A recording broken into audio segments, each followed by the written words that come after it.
Well, hello, good people. Mark Holmes here, and as always, I want to say thank you all for watching, commenting, subscribing, and being part of the Joe Boo Sports Report. Without you guys, as well as you ladies, you know that this literally does not work. Hope you guys are having a great Taco Tuesday. We actually went to a brand new Chipotle. Oh my God, the place just opened up. And I'm going to tell you, don't go to a brand new Chipotle when they haven't had one in the town before, because everybody's there. Trust me. And they put a Popeyes right beside it too. And good God, the Popeyes, you would have thought that it was like, a Chick-fil-A. Where it literally loops around the place. Yeah, because the problem is they were out of forks. The peppers and onions they were out. I mean, it's like, damn, y'all done sold up anything. But anyway, I had my bowl and ate it with a spoon. But it's all good. All right, so couple of things. Mike, where's the chips? The fire chips.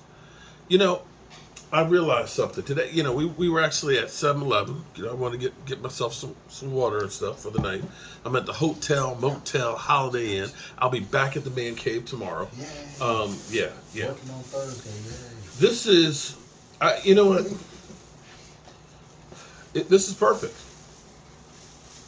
Pacquiao Blue. This is the latest one for 2022. Okay?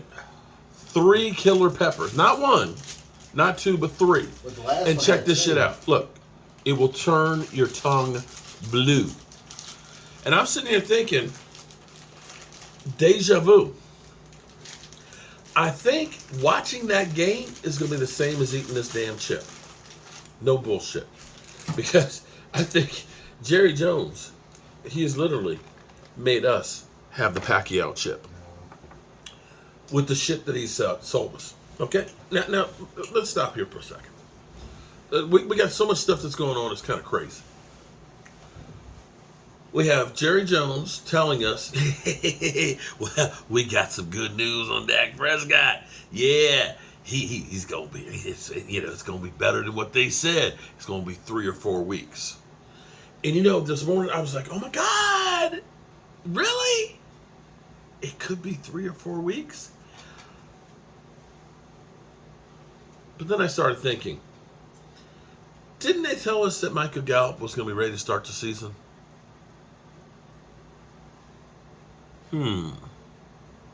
Okay.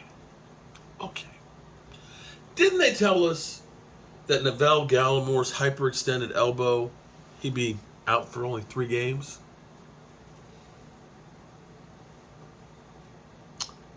Okay. Didn't they tell us that Tristan Hill would have been ready for training camp too? Okay. I'm hoping that it's right. That maybe, we miss the Cincinnati game, the Giant game, and the Washington game with Dak, and then the Rams, and then we get him back for the Eagles. I'll call you back, honey.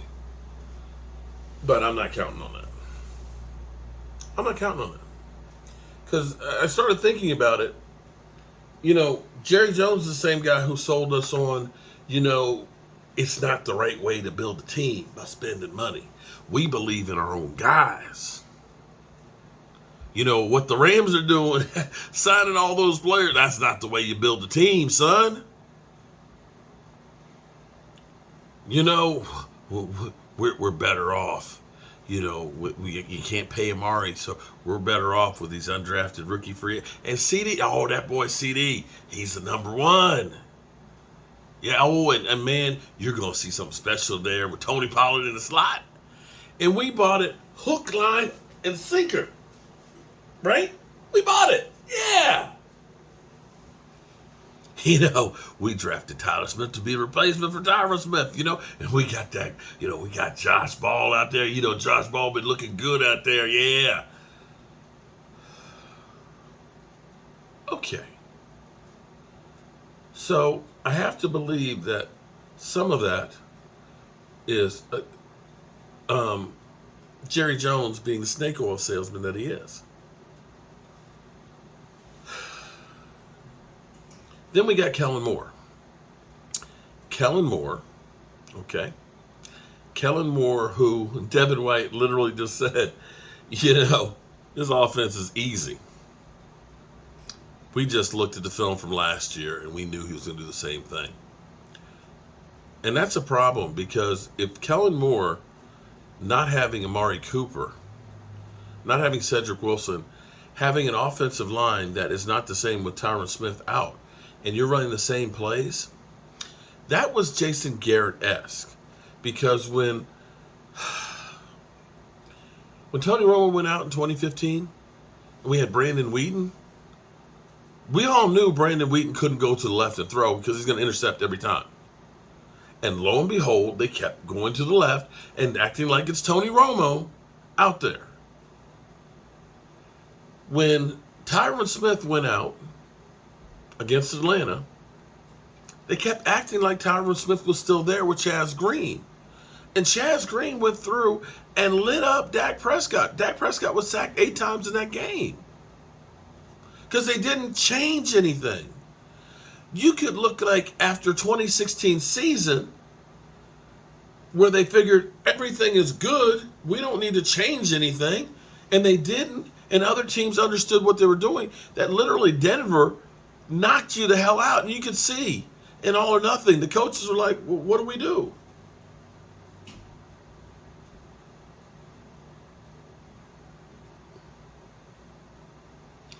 What do we do? Because it's messed up. It's messed up. So now you don't have Dak. You don't have Tyron Smith. You got an offensive line that's a semblance of itself. You don't have Amari Cooper. CD looks lost. Do me a favor. Text Tracy and tell her that it's broken. Yeah, so that's it. Just tell her I'm recording the video. Okay. Yeah, tell her we hope that somebody steals it because then we don't take it up. Sorry, my wife is calling a couple times because she thinks something was wrong. But here's the problem. We can't run the offense the same way. Cooper Rush can't do what Dak Prescott does. And see, here's the problem. You looked at it and we said, the sweet spot for Zeke Elliott is 16 carries. We don't want to run him over that because, we don't want to wear him out. Okay. I'm okay. I understand that. You ran him 10 times and he got 52 yards. That's really good. So that's really good. So, yet, he had the hot hand. Tony Pollard, we had him in there for 3 series in a row. And he got 8 yards and 6 carries. Zeke was getting 5.2. Understand, in life, you have to be able to adapt. And right now, with Jerry Jones saying, 1 + 1 = 2. I'm sorry, 3. 1 + 1 does equal 2, Jerry. 1 + 1 = 2, not 3.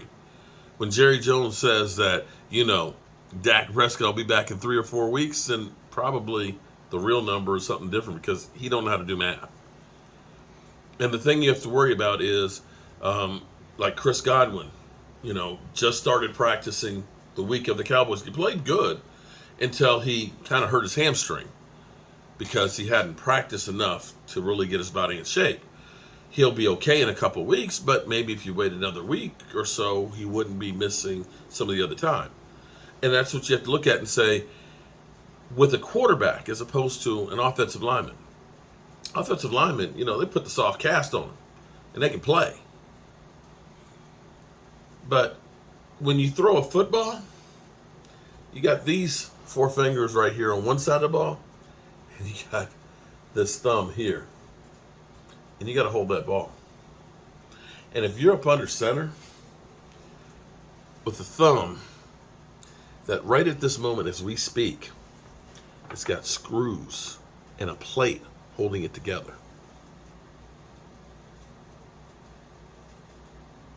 Is it really going to be healed in 3 to 4 weeks?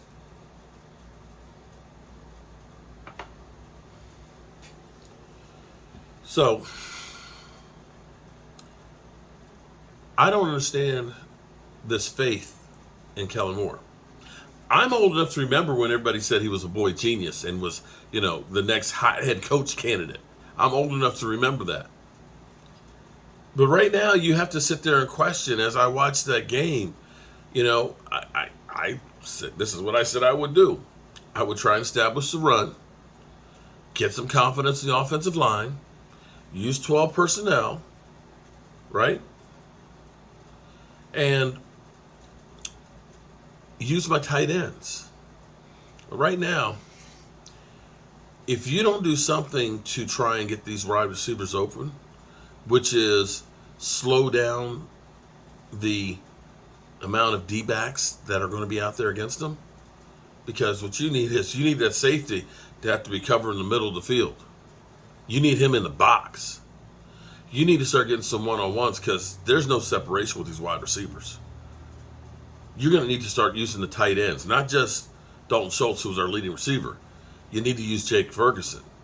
You need to go ahead and do things like, say, Leonard Fournette did to Micah Parsons, with the chip, and then go out and catch a screen pass and go upfield. You have to do these things and evolve. And, Kellen Moore, you can't just say, forget the run. I'm just going to pass. You can't do, especially with Cooper Rush. And I don't see how Jerry Jones, being the businessman and, the executive and, the football genius, doesn't understand these things. These things are football one-on-one. But maybe it's not about football. Like he says, you want people to talk. Well, God help you. They talking now. Micah Parsons. Oh yeah, let's go on undisputed every week. What the fuck is that? Excuse my language, Dad. I'm sorry, Dad. But this is literally how I feel. And look, the blue chip. This is how I feel. Like I just ate the damn blue chip. I feel like I ate the damn blue chip. That's how bad this shit hurts.